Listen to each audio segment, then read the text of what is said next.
on the Thanksgiving retreat, a question during the Q&A came up about how various monks might use reflection on teachings, sutta study, that kind of thing. And I was explaining that it runs the whole gamut of how people delve into it or not delve into it and how they use it. For myself, tending to not have such a scholarly approach for my own practice, but dipping into the teachings for reflection, ones that help me develop the practice in a way that is very practical. And I was sitting here just before drinking my tea and thinking about various things, and then the sutta, the Mangala Sutta popped into my mind in one line that I always find very useful. I enjoy having kind of one-liners or simple phrases, Dhamma phrases, to help induce a certain quality of mind. That's often how I use teachings, particularly from the suttas. And one from the Mangala Sutta came to mind, of the one that I frequently use. Puttasa loka dhammehi cittanyasana kampati, which we translate as, although in contact with the world, unshaken, the mind remains. I find that just a very powerful, emotionally powerful phrase that goes straight to the heart when I think about it or when I just recite it in my head. Although in contact with the world, unshaken, the mind remains, gives a reference point for us when we're operating through the daily activities that we do, all the various ways that stimulation comes to us through the sense bases, through various sights and images, sounds, tastes when we're eating, smells, tactile sensations, and thoughts, the world of thinking. And there's this constant input coming through the sense bases which can stimulate our wish to get something or our wish to get away from something based on pleasant or unpleasant, or just not noticing most of the neutral, ordinary aspects of daily life, like even when we're, to say, walking down the hill.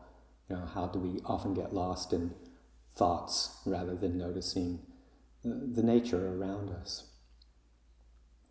So this constant input from the six senses, we are in contact with the world. We can't not be in some way or another. We can try and shut out as much as we can through annihilation and not paying attention, but we are still sensitive creatures. We're impacted by everything that is happening around us.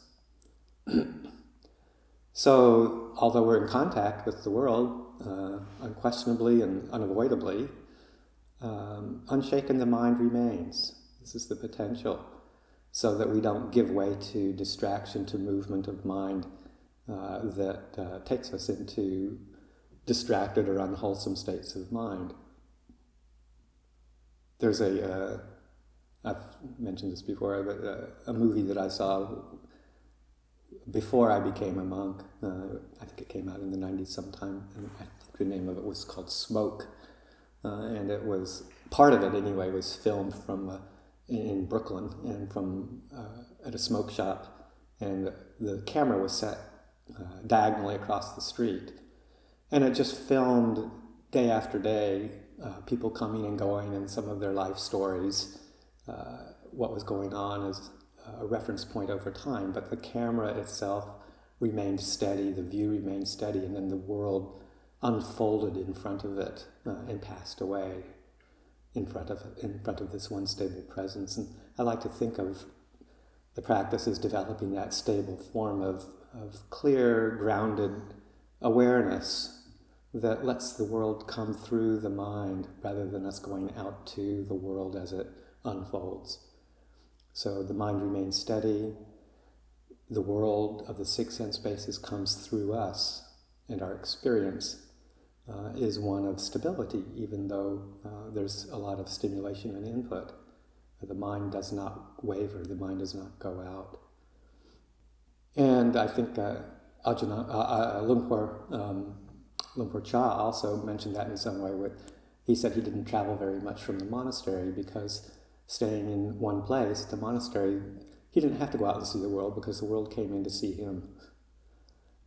So that kind of strong, steady presence that stays alert, aware, and sensitive to the world around, not shutting off. Our meditation practice isn't one of trying to eliminate stimulus and achieve some sort of super refined special state of consciousness or anything like that. We're not trying to just create another reality in the form of super mental states, but rather let go of the movement of mind that takes us away from knowing and clearly seeing everything that comes through our world, into our world through the six sense bases, and learning how to just be with that with clarity and mindfulness and clear comprehension and an unwavering steadiness of mind. So I'll offer that for this morning's reflection.